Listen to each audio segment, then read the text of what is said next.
தைரியமா இருங்க. Take care. Thank you.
Sister, குழந்தைய ஜாக்கிரதையா கூட்டிட்டு வாங்க. Okay doctor.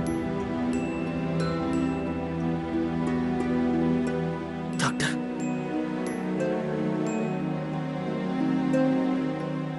நீங்க சந்தேகப்பட்டது ரொம்ப கரெக்ட் மிஸ்டர் வினோத்.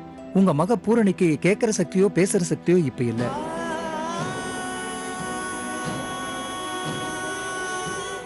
ஆக்சுவலா பூரணிக்கு வந்திருக்கிற வியாதிக்கு இந்த குறைபாடு வந்தே தீரும். என்ன, கொலையை நேர்ல பார்த்த அதிர்ச்சியில சீக்கிரமா வந்துருச்சு. உங்க வேதனை எனக்கு புரியாம இல்ல. இருந்தாலும் இதை நான் சொல்லித்தானே ஆகணும். நீங்க தாங்கித்தான் ஆகணும் வினோத். தாங்கிக்குங்க தாங்கிக்குங்கண்ணா. எவ்வளவுதான் டாக்டர் தாங்கிக்கிறது? என் குழந்தைக்கு கொடுமையான வியாதி இருக்குன்னு சொன்னீங்க, தாங்கிக்கிட்டேன். இன்னும் கொஞ்ச நாள் தான் அவ உயிரோடு இருப்பான்னு சொன்னீங்க, அதையும் தாக்கிக்கிட்டேன். இப்ப என் குழந்தையால எதுவும் பேச முடியாது, அவளால எதையும் கேட்க முடியாதுன்னு சொல்றீங்க. என் குழந்தை வந்து சாவி கொடுத்து ஆடுற பொம்மை மாதிரியும், சுவிட்ச் போட்டா ஓடுற பொம்மை கார் மாதிரியும் தான் என்ன இருப்பா. அதுவும் இன்னும் கொஞ்ச நாளைக்கு தான் என் கூட உயிரோடு இருப்பான்னு சொல்றீங்க. எப்படி நான் தாங்கிறது?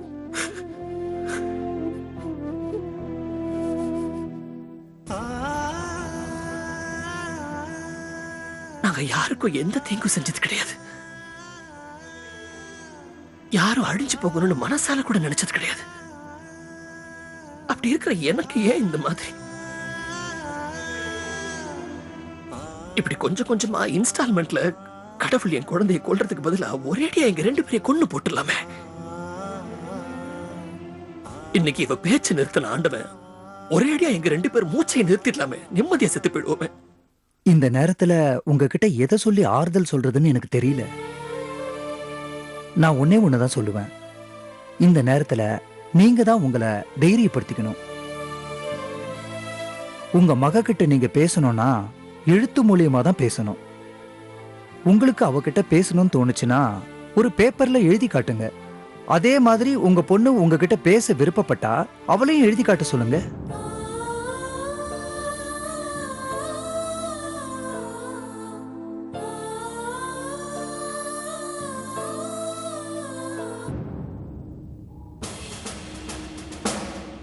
சார், சார் ஒரு நியூசன்ஸ் கேஸ் சார், நீங்களே விசாரிங்க. பாத்துக்கிறேன். Okay sir. சார் வணக்கம். உட்கார்ற. உட்காந்துருக்கேன் சார்.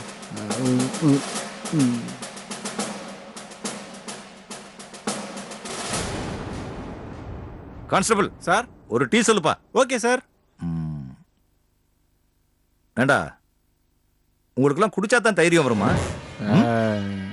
செம்ம போதையில ஒயின் ஷாப் வாசல் இருக்கிற மிச்சர் கடைக்காரனை போட்டு அடிச்சியாம? சார் அவன் போய் சொல்றான் சார். நான் தண்ணி மட்டும்தான் சார் அடித்தேன் வேற யாரையும் அடிக்கல சார். ஓஹோ, அதுக்கு தண்ணி அடிச்சா போதுமேயா, மத்ததெல்லாம் அது பாட்டுக்கு நடக்குமே. உனக்கு ஒரு கதை தெரியுமா? நல்லா இருந்த ஒருத்தனை சில பேர் வழிமறிச்சு ஒரு வயசு பொண்ணை காட்டி கெடுக்க சொன்னாங்களாம். அந்த நல்லவன் கெடுக்க மாட்டேன்னு சொன்னானா. அவன் ரொம்ப நல்லவன் சார். சார் நான் போட்டுமா சார்? இரியா, இந்த கதையோட முக்கியமான விஷயத்துக்கே வரலையே. அதுல சில பேர் அவங்கிட்ட ஒரு குழந்தைய கொடுத்து அந்த குழந்தைய கொல்லுன்னு சொன்னாங்களாம். போடுறா. அந்த நல்லவன் சான்ஸே இல்ல, குழந்தைய கொல்ல மாட்டேன்னு ஒத்த கால்ல நின்னானா. சார் அவன் நல்லவனுக்கு நல்லவன் சார். சார் போட்டுமா? டேய் கேள்றா, இன்னும் நான் கதையோட கிளைமேக்ஸுக்கே வரல. அந்த சில பேர் அந்த நல்லவங்கிட்ட சரக்க கொடுத்து குடிக்க சொன்னாங்களாம். குடிச்சே பழக்கம் இல்லாத அவன், சரி குடிச்சா நம்ம உடம்பு மட்டும்தானே கெடுன்னு சொல்லி வாங்கி குடிச்சானா. சார் தியாகி சார் அவன். அவனுக்கெல்லாம் செலவு வைக்கணும் சார். அதுவும் ஒயின் ஷாப் வாசல்ல வைக்கணும் சார். நாட்டில் இருக்கிற எல்லா குடிகாரனும் தியாகி தான் சார். சார் நான் போட்டுமா? ஏய், இன்னும் நான் கிளைமேக்ஸுக்கே வரல, போறேன்னு குதிக்கிறேன். போதையான அந்த நல்லவன் போதையில அந்த பொண்ணை கெடுக்க பார்த்தானா. அப்போ குழந்தை அழுதுருக்கு. அது ரொம்ப டிஸ்டர்பா இருந்ததுனால என்ன பண்ணா, ஈவு இறக்கம் இல்லாம அந்த குழந்தைய கொன்னுட்டு அந்த பொண்ணையும் கெடுத்துட்டான். என்ன சார் இவ்வளோ பெரிய அயோக்கியனாகிறான்? யோ, அயோக்கியம் அவன் இல்லையா, அவன் உள்ள போச்சே சரக்கு, அதுதான். குடிய கெடுக்கும்னு சும்மாவா சொன்னாங்க? போ. சரி சார். இதுக்கு மேல நீ குடிச்ச பிச்சுடுவேன் பிச்சு. நேர வீட்டுக்கு தான் போகணும். சரி சார், நான் வீட்டில் வச்சே குச்சிக்கிறேன் சார். நீ வீட்டுல வச்சு குடிப்பியோ இல்ல வீட்டை வச்சு குடிப்பியோ அதெல்லாம் எனக்கு தெரியாது.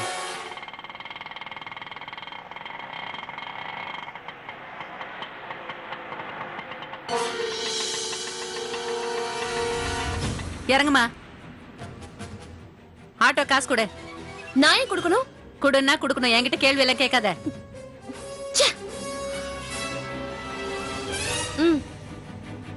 நட.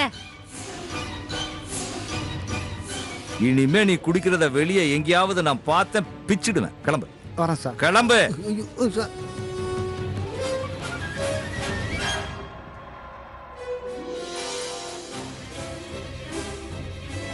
சார் பத்மாவை கூட்டிட்டு வந்துட்டேன் சார்.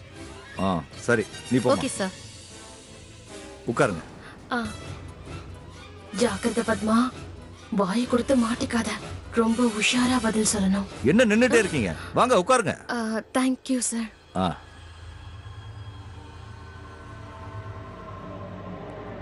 நல்லா இருக்கீங்களா? எங்க சார் இருக்க மன உளைச்சல்ல நான் உயிரோட இருக்கிறதே பெரிய விஷயம். இதுல எங்க நல்லா இருக்கிறது? ஏன் உங்களுக்கு என்ன மன உளைச்சல்? உங்களால தான் பல பேருக்கு மன உளைச்சலாமே. யாரு சார்? என் புருஷன் என் மேல அந்த மாதிரி கம்ப்ளைண்ட் கொடுத்திருக்காரா? சார் அவர் சொல்லுவார் சார், 1000 போய் சொல்லுவார் சார். அதுக்காக கௌரவமா வாழ்ந்துட்டு இருக்க என்ன பல பேர் பார்க்க இப்படி ஸ்டேஷனுக்கு கூட்டிட்டு வந்து விசாரிக்கிறதா?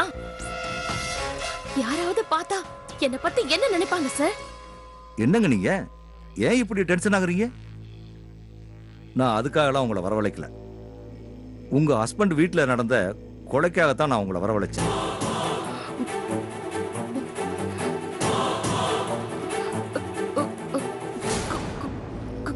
கொலையா? என்ன சார் சொல்றீங்க? யாரு கொலை பண்ணாங்க?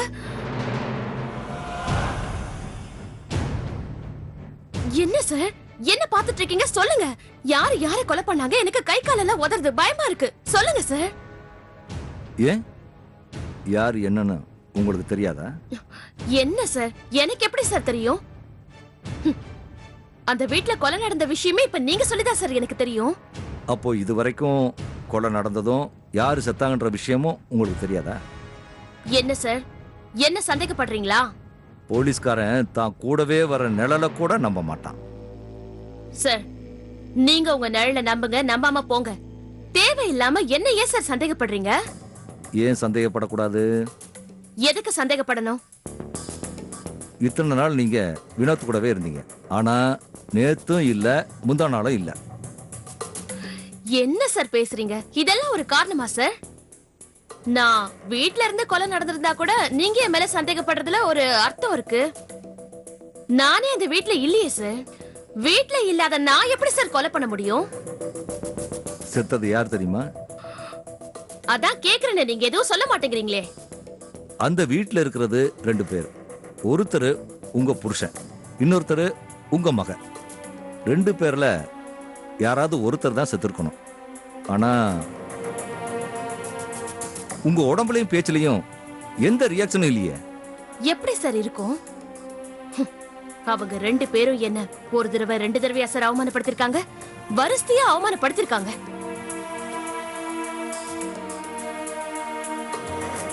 கடைசியில எல்லாத்துக்கும் சிகரம் வச்ச மாதிரி நேத்து வேலைக்கு வந்த ஒரு நர்ஸுக்காக என்ன கழுத்தை பிடிச்சு வெளியில தள்ளினாங்க சார். ஓ, அந்த கோபத்தை தாங்கிக்க முடியாம தான் நேத்து நைட் அந்த நர்ஸை கொலை பண்ணிருக்கீங்க, அப்படித்தானே? சார் என்ன சார் சொல்றீங்க? அந்த அந்த நர்ஸ் செத்துட்டாளா? ரொம்ப பிரமாதமா நடிக்கிறீங்க பத்மா. சார் நீங்க ஆரம்பத்துல இருந்தே என்ன சந்தேக பார்வையிலே பாக்குறீங்க சார். அவளால நான் அவமானப்பட்டது கோவப்பட்டது உண்மைதான். அதுக்காக அந்த நர்ஸ கொலை பண்ணிட்டு ஜெயிலுக்கு போற அளவுக்கு நான் ஒண்ணும் பைத்தியக்காரி இல்ல சார். ஏற்கனவே என்ன நீங்க கொலைக்காரி மாதிரி பாக்குறதா என் ஹஸ்பண்ட் என்கிட்ட சொல்லிருக்காரு சார். வேண்டாம் சார், என்ன அந்த மாதிரி பாக்காதீங்க. நான் ரொம்ப நல்லவ சார். என்ன சந்தேகப்படாதீங்க. நான் கோவக்காரி தான், ஆனா கொலைக்காரி இல்ல சார். சார் உங்ககிட்ட நான் ஓபனா சொல்றேன் சார். எனக்கு என் புருஷன் பண்ண அவமானத்துல அந்த நர்ஸ் மேல நான் கோவமா தான் இருந்தேன். அது உண்மைதான். ஆனா நான் கொலை பண்ணல சார். வேற யார் பண்ணிருப்பா? நல்லா இருக்கு சார் நியாயம். நான் என்ன உங்களை மாதிரி போலீஸா? நீங்க தான் சார் யாரு என்னங்கறத கண்டுபிடிக்கணும். சரி, நான் ஒன்னு கேள்விப்பட்டேன். ஏதோ ஒரு சேட்டுக்கிட்ட நீங்க ரொம்ப கடன் பட்டிருக்கீங்களாமே? ஆமா சார், ரொம்ப கடன் பட்டிருக்கேன். அதுக்காக அந்த சேட் என்ன ரொம்ப கேவலமாவும் பேசியிருக்கான். அதுக்காக நான் அழுத வேதனைப்பட்டனே தவிர அந்த சேட்டை நான் ஒண்ணும் கொலை பண்ணல சார். இங்க பாருங்க சார், எந்த கோயிலுக்கு வேணாலும் என்ன கூட்டிட்டு போங்க சார். கற்பூரத்தை கொளுத்தி என்கிட்ட காமிங்க, அது மேல அடிச்சு நான் சத்தியம் பண்ணுவேன் சார். நான் கொலைக்காரி இல்ல. சரி, தெரியுமா? தெரியும். ஆமா, கொலைய பண்ணது ஒரு கொலைகாரன். கத்தி குத்து ரொம்ப ஆழமா விழுந்திருக்கிறதா போஸ்ட்மார்டம் ரிப்போர்ட் சொல்லுது. சோ கொன்னது ஒரு கொலைகாரனா தான் இருக்க முடியும். ஏன்னா ஒரு பொண்ணால அவ்வளவு ஆழமா குத்த முடியாது. என்ன சார் இவ்வளவு தெளிவா பேசுறீங்க? அதுக்கப்புறம் என்ன இங்க வரவழைச்சு எதுக்கு சார் தேவையில்லாம விசாரணை பண்ணிட்டு இருக்கீங்க? உங்க மூலமா ஏதாவது ஒரு தகவல் கிடைக்குமேனு தான். சார் இந்த மாதிரி நீங்க சொல்றதுனால எனக்கு ஒரு விஷயம் படுது, நான் சொல்லட்டுமா? ம், நேத்து நைட்டு அந்த நர்ஸ் எங்க வீட்ல தங்கினதா நீங்க சொல்றீங்க. இந்த மாதிரி முன்ன பின்ன தெரியாதவங்க வீட்ல நைட்டு தங்குறது சத்தியமா அவ நல்ல பொண்ணா இருக்க மாட்டா சார். நேத்து நைட்டு எவனையாவது அவளோட கள்ள காதலன்னு வரவழைச்சிருப்பா. வரவழைச்சு ஜாலியா இருந்திருப்பா. அந்த நேரத்துல அவங்க 2 பேருக்குள்ள ஏதாவது பிரச்சனை நடந்திருக்கலாம். அதனால அவளை குத்தி கொண்டுட்டு போயிருக்கலாம். சார் நான் சொல்ற விதத்திலயும் நீங்க கொஞ்சம் விசாரிச்சு பாருங்களேன். கண்டிப்பா யாராவது சிக்குவாங்க, எவனாவது மாட்டுவா சார். இதான் நடந்திருக்கும். ஆமா சார், கொலை நடந்தப்ப வக்கீல் சார் அங்க இருந்திருப்பாரே, அவர் தடுக்கலையா? நேத்து நைட்டு மிஸ்டர் வினோத் வீட்லயே இல்ல. ஓ, குழந்தை பாதுகாப்பா இருக்கணும்னு தான் அந்த நர்ஸை தங்க வச்சுட்டு அவர் வெளியே போயிருக்காரு. சார் பூரணி இருந்திருக்காளே, அவ 100 பொம்பளைக்கு சமமாச்சே. அவ பாக்கலையா? அவ எதுவும் சொல்லலையா? பார்த்திருக்கா, ஆனா யூஸ் இல்ல. கொலைய பார்த்த அதிர்ச்சியில பூரணிக்கு காதும் கேட்காம போச்சு, வாயும் பேச முடியாம போயிடுச்சு.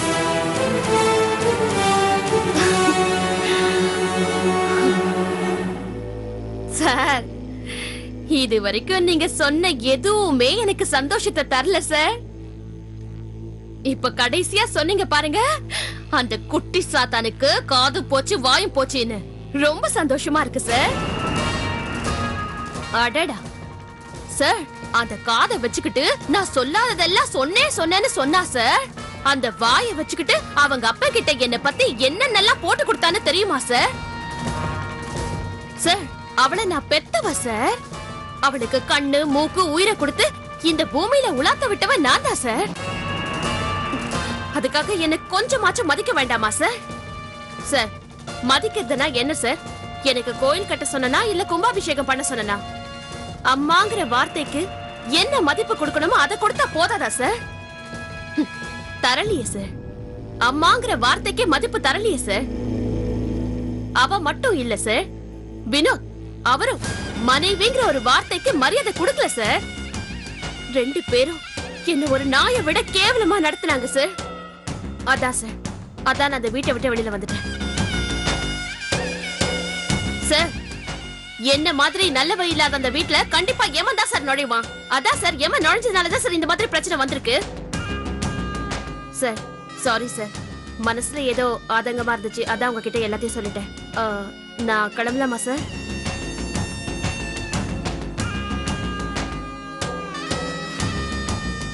இன்னும் உங்க சந்தேகம் தீரல சார்? உங்க சந்தேகம் தீரலனா அந்த கொலையை நான் தான் பண்ணேன்னு ஒத்துக்கிறேன் சார். கொடுங்க சார், பேப்பரை கொடுங்க. என் கைப்பட நானே எழுதி கொடுக்குறேன். கோர்ட்டை கூட்டிட்டு போங்க. டைரக்டா என்ன தூக்குல போட்டுடுங்க சார். இந்த மாதிரி ஒன்றதுக்கு இடம் இல்லாம ஒருவேளை சோத்துக்கு நாய் அலைறத விட என்ன தூக்குல போட்டுருங்க சார். நான் நிம்மதியா செத்துருவேன். யோசிக்காதீங்க சார். நான் தான் சார் கொலை பண்ணேன், நான் தான் சார் கொலை பண்ணேன். என்ன தூக்குல போட்டுருங்க சார். என்ன தூக்குல போட்டுருங்க. என்ன துடிக்க துடிக்க தூக்குல போட்டுருங்க. நான் செத்துறேன், நான் செத்துறேன் சார். நீங்க போகலான்னு சொன்னேன். ஏதாவது தேவைன்னா நான் கூப்பிட்டு அனுப்புறேன், கிளம்புங்க. ரொம்ப தேங்க்ஸ் சார்.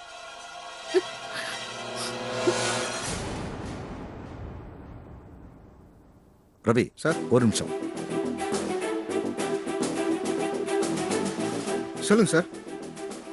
எதுக்கு இவளை கொஞ்சம் க்ளோஸா வாட்ச் பண்ணுங்க. Okay sir. ம்.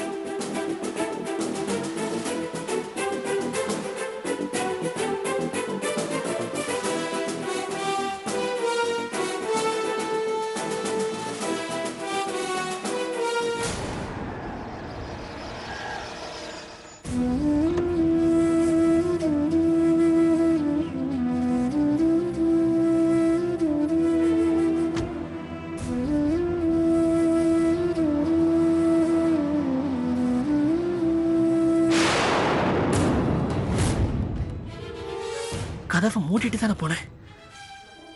எப்படி திறந்திருக்கு?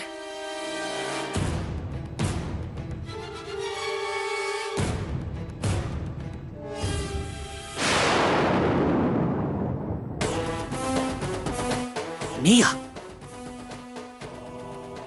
நீ எப்படி உள்ள வந்த? ஒன்னதான் கேக்குறேன், நீ எப்படி உள்ள வந்த? என்னடி நான் கேட்டுட்டே இருக்கேன், கையை கட்டி நின்னு கம்பீரமா போசா கொடுத்துட்டு இருக்க. போடி வெளியில. இப்ப நீ வெளியில போறியா இல்ல நான் ஒண்ணு என்ன பண்ணுவீங்க?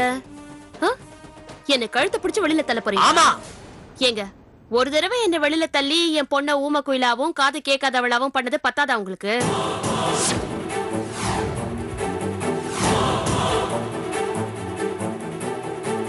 நேத்து நைட்டு மட்டும் நான் இங்க இருந்திருந்தேன்னா என் பொண்ணுக்கு இப்படி எல்லாம் நடக்க நான் விட்டுருப்பேனா? நல்ல வேலை, யார் பண்ண புண்ணியமோ நேத்து கொலை பண்ண வந்தவன் ஏன் மகளை ஒண்ணுமே பண்ணாம போயிட்டான். இதெல்லாம் நான் இல்லாம அது எப்படி நேத்து நைட்டு இங்க வந்தவன் ஒரு கொலைகாரன் அப்படின்னு உன்னால உறுதியா சொல்ல முடியுது?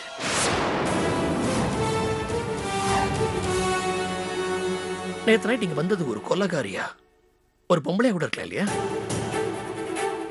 எப்படி நீயே முன்ன நின்னு ஆள் செட் பண்ணி பணம் கொடுத்து அனுப்பிச்சு வச்ச மாதிரி இவ்வளவு ஸ்ட்ராங்கா பேசுற?